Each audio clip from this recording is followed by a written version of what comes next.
बड़ी हलचल मचा दी है।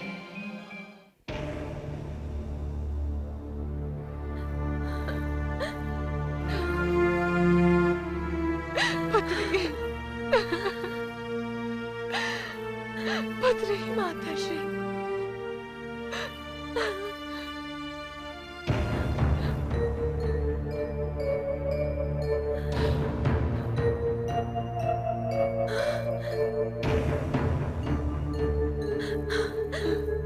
स्वयं को संभालिए माता श्री। देखिए, आपके पुत्र भरत यहीं आ रहे हैं। क्या? नहीं, नहीं पुत्री, उसे वहीं रोक दे। मैं उसका सामना नहीं कर पाऊंगी। उसे वहीं रोक दे, वहीं रोक दे उसे। मत आने दे, मैं उसका सामना नहीं कर पाऊंगी।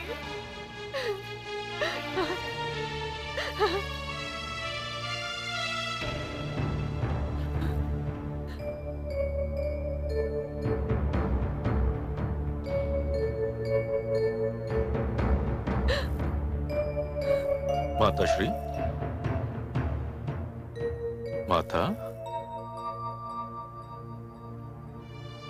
मुझे माता कहकर मत पुकारो पुत्र। मैं संबोधन के योग्य नहीं हूँ। मैं तो पापन हूँ, अभागन हूँ। मेरे लिए तो आप केवल माता हैं। ये संबंध ईश्वर ने बनाया है और इसे कोई नहीं तोड़ सकता माता श्री। सब अनर्थ हो गया, सब अनर्थ हो गया। और इस अनर्थ का कारण केवल मैं हूं, केवल मैं। मैंने हंसती अयोध्या को रोती अयोध्या बना दिया। मैंने बहुत बड़ा पाप किया है। मुझे तो कोई क्षमा भी नहीं करेगा। किंतु माता, मैं तो आपसे क्षमा मांगने आया हूं। क्षमा? हाँ माता। मुझसे क्षमा? हाँ। जिसने स्वयं एक जघन्य अपराध किया है, उससे क्षमा? जिसने एक बसे बसाए परिवार की एकता भंग कर दी, उससे क्षमा? जिसने अपने स्वार्थ की अग्नि में अपने सुहाग तक को भस्म कर डाला, उससे क्षमा? नहीं पुत्र, नहीं। मैं किसी को क्षमा करने के योग्य ही नहीं रही। मैं तो दंड की पात्र हूँ। मुझे तो दंड मिलना चाहिए, दंड मिलना चाहिए। नहीं माता, जिस दिवस कोई पुत्र अपनी माता को दंड देने की बात भी सोचेगा, उसी दिवस कलयुग का आगमन होगा। अपराध तो मुझसे हुआ था। उस दिवस जब मैं ये भूल गया कि मैंने मर्यादा पुरुषोत्तम श्री राम के पद चिन्हों पर चलने की सौगंध दिखाई थी, और फिर भी आपके प्रति मैं अपनी मर्यादा का उल्लंघन कर बैठा।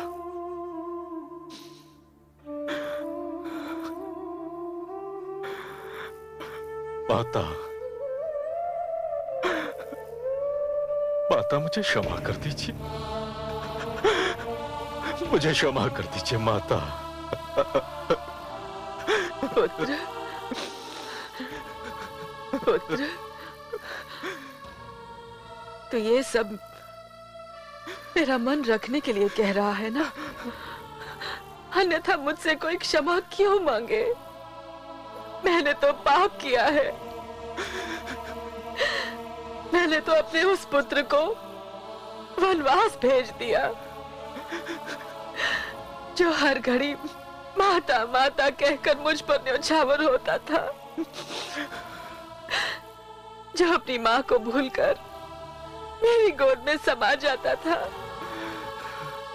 मैंने तो उस पुत्र को, अपने राम को वन वन भटकने पर विवश कर दिया। मैंने तो पाप किया है।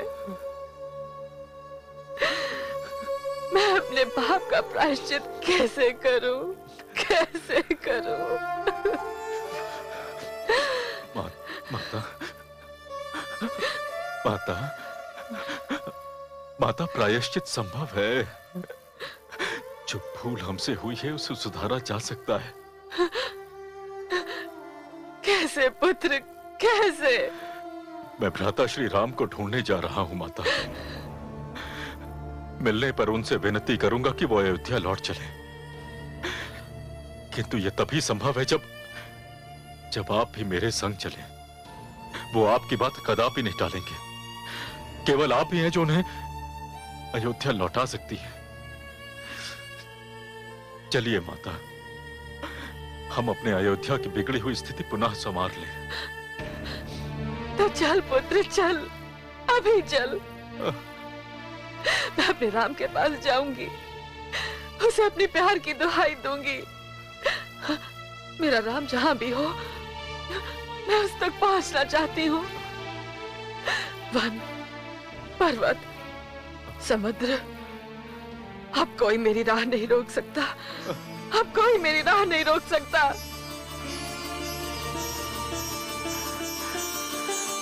माता,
वही रूप, वही तेज, वही प्रताप जिसका वर्णन महर्षि वशिष्ठ ने धर्म संसद में किया था।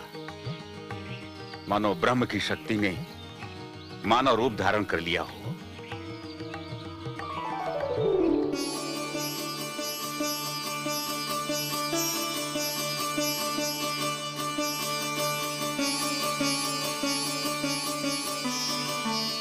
चिरंजीवी भव।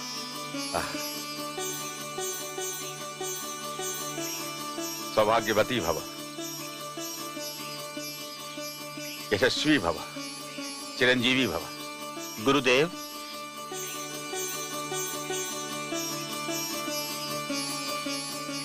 प्रणाम गुरुदेव। प्रिय शिष्यों, स्मरणीय है आज का दिन। आज हमारे आश्रम में वो पधारे हैं जिनके पावन चरण छूने से पत्थर भी नारी बन जाता है, जो इस संसार को पुरुषार्थ और मर्यादा की सीख देते हैं। आज इनके आने से हमारा आश्रम प्रकाश में नहा रहा है। नहीं मुनिवर, इस आश्रम में जो प्रकाश है वो आपके फैलाए हुए ज्ञान का है, उस संयम का है जिसकी आप शिक्षा देते हैं, उस तप का है जिसके कारण समस्त संसार आपको मुनि श्रेष्ठ कहता है। हम तीनों आज यहां आकर धन्य हो गए। शिष्यों, अतिथियों के विश्राम का प्रबंध करो। जो आज्ञा गुरुदेव। यहां से कहां जाने का निश्चय किया है? मुनिवर, यहां से हम चित्रकूट जाना चाहते हैं। पधारिए।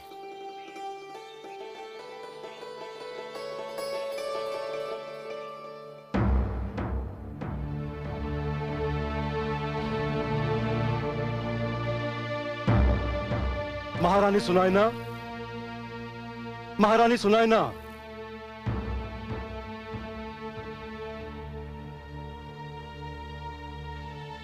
क्या हुआ महाराज? आप बहुत घबराए हुए दिखाई दे रहे हैं। महारानी, अयोध्या में इतना बड़ा अनर्थ हो गया और हमें इसकी सूचना तक नहीं मिली। क्या हुआ अयोध्या में? कौशल्यानंदन राम हमारी दुलारी को लेकर वन चले गए। वन चले गए? परंतु क्यों महाराज? महारानी के कई से वचनबद्ध होने के कारण महाराज दशरथ को अपने पुत्र को वन भेजने पर बाध्य होना पड़ा। क्या? हाँ महारानी, इस दुख को सहन ना कर सकने के कारण महाराज ने अपने प्राण त्याग दिए।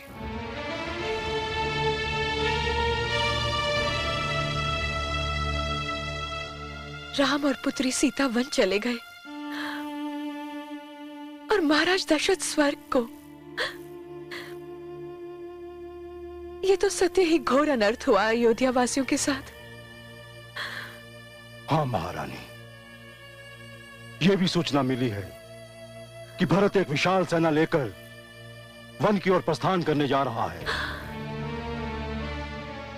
भरत एक विशाल सेना लेकर निकल रहा है, परंतु क्यों महाराज? यही तो ज्ञात नहीं। इसलिए मैंने भी सेना लेकर वन की ओर प्रस्थान करने का निर्णय लिया है। मैं किसी भी मूल्य पर अपने पुत्र राम और सीता की रक्षा करूंगा। महाराज, जहां तक मेरा अनुमान है, पुत्र भरत राम को संसार में सबसे अधिक प्यार करता है। वो किसी भी स्थिति में अपने भाई के विरुद्ध कुछ करने की सोच भी नहीं सकता। जो महारानी कैकेयी ने किया, उसकी भी कोई कल्पना नहीं कर सकता था। किसका भरोसा किया जाए? किंतु मुझे अपने जमाता की रक्षा का प्रबंध तो करना ही पड़ेगा। यदि भरत के मन में कोई खोट नहीं, तो महारानी, मैं आपको वचन देता हूं कि मेरी सेना भरत पर कदापि आक्रमण नहीं करेगी। किंतु जाना तो मुझे हर अवस्था में पड़ेगा।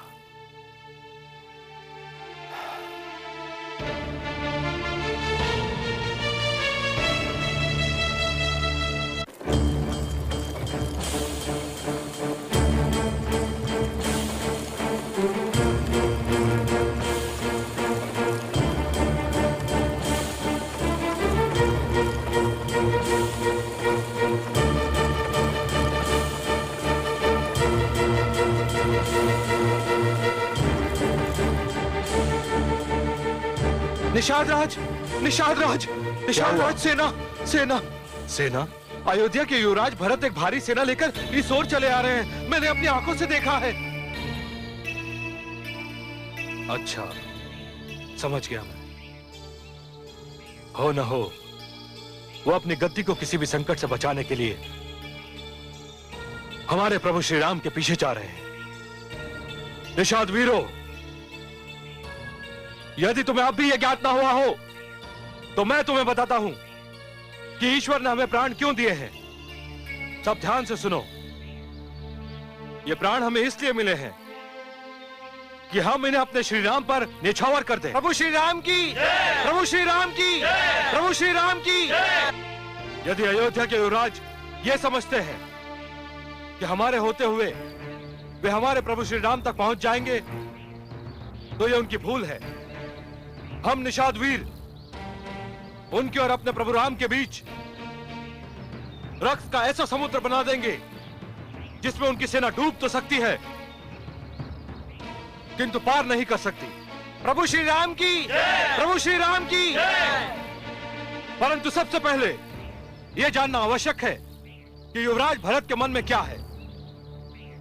मैं स्वयं उनसे जाकर मिलता हूं और पता लगाने का प्रयत्न करता हूं।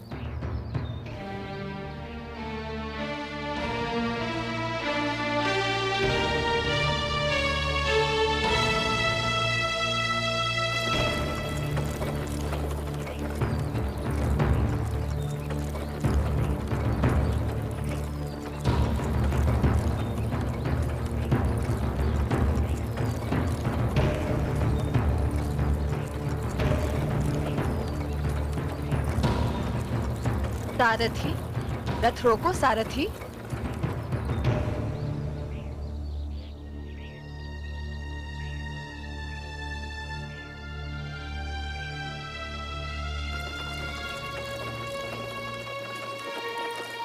रुको सारथी।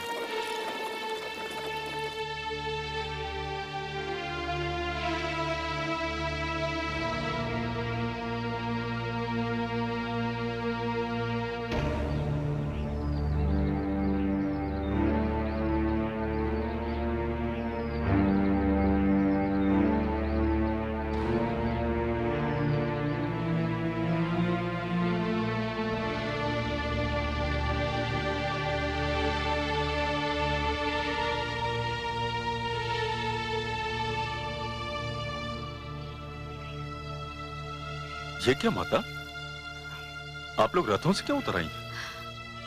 हम कब तक देखते रहते कि हमारा पुत्र तप्त राहों पर चले और हम चैन से रथ पर यात्रा करें? नहीं माते, मुझे तो इस मार्ग पर चलने में अपार प्रसन्नता हो रही है। हाँ माते, मुझे तो यूं प्रतीत हो रहा है जैसे इस मार्ग पर कमल की पंखुड़ियां पड़ी हों और मैं उन पंखुड़ियों पर चल रहा हूं। इसी मार्ग से मेरे भ्राताश्री, मेरी भाभीश्री एवं मनुज लक्ष्मण भी तो गए थे। इस मार्ग का तो कण कण चूमने योग्य है। धन्य है, धन्य है। भरत जैसा भाई केवल हमारे प्रभु श्री राम को ही मिल सकता है। संसार में जब भी कभी छोटे भाई के स्नेह की चर्चा होगी तो सर्वप्रथम आपका ही नाम उदाहरण स्वरूप प्रस्तुत किया जाएगा। आप हमें क्षमा कर दें। तुमने तो कोई अपराध नहीं किया। हम निषादों को भ्रम हो गया था कि आप हमारे प्रभु श्री राम का पीछा कर रहे हैं और उन्हें क्षति पहुंचाना चाहते हैं, परंतु आपकी बातें सुनकर हमारा सारा भ्रम दूर हो गया। मैं तो भ्राताश्री को अयोध्या लौटाने के लिए आया हूं। कदाचित हमारे गुप्तचर को आपकी विशाल सेना देखकर भ्रम हो गया होगा। सेना तो मैं इसलिए लेकर आया हूं ताकि जब भ्राताश्री अयोध्या लौटे तो एक महाराज के रूप में लौटे। सेना विहीन महाराज शोभा नहीं देता। किंतु निषादराज, भ्राताश्री गए किस ओर हैं? वे गंगा पार गए हैं। उन्हें गंगा पार कराने का सौभाग्य मुझे ही प्राप्त हुआ है। किंतु आप हमारी कुटिया में चले, वहीं पर हमारे प्रभु श्री राम ने विश्राम भी किया था। क्या भ्राताश्री आपकी कुटिया में गए थे? तब तो मैं वहां अवश्य चलूंगा। चलिए निषादराज। चलिए आइए।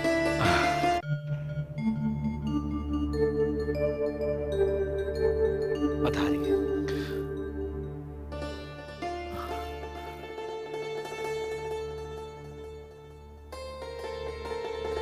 इसी शैया पर हमारे प्रभु श्री राम ने विश्राम किया था। जय श्री राम राम राम, जय श्री राम राम राम, जय श्री राम राम राम, मोरे राम भाग्य। राम राम। पिताश्री के राज दुलारे और मेरे पूज्य भ्राताश्री को इन कांटों पर विश्राम करना पड़ा। ऐसा न कहो प्रिय शिष्य, मैं राम को जानता हूं। वो क्या है और कौन है। उसने इस कांटों की शैया पर भी विश्राम किया होगा तो ये कांटे भी फूल बनकर मुस्कुरा दिए होंगे। धन्य है ये शैया जिसे मर्यादा पुरुषोत्तम की शरीर छूने का सौभाग्य प्राप्त हुआ। निषाद राज, आप ये बताइए कि भ्राताश्री यहां से कहां गए होंगे? उन्होंने मुझसे कहा था यदि महाराज चाहें तो उनसे मिलने चित्रकूट आ सकते हैं। इसका अर्थ ये हुआ कि वो चित्रकूट की ओर गए हैं। अब जिधर भी जाना हो कल ही जा सकते हैं। तब तक आप लोग यहीं विश्राम कीजिए।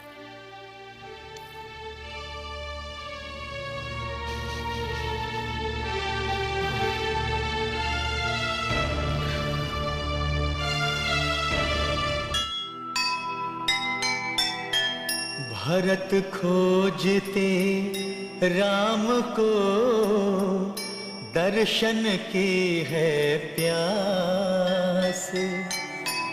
अवधपुरी के दिन फिरे, यही हृदय में आस। बाम भले ही हो जगत, भले विधाता बाम। मैं वन से लौटू नहीं, बिना लिए श्री राम, बिना लिए श्री राम। जीव ज्ञान ब्रह्म ज्ञान, अथ श्री विष्णु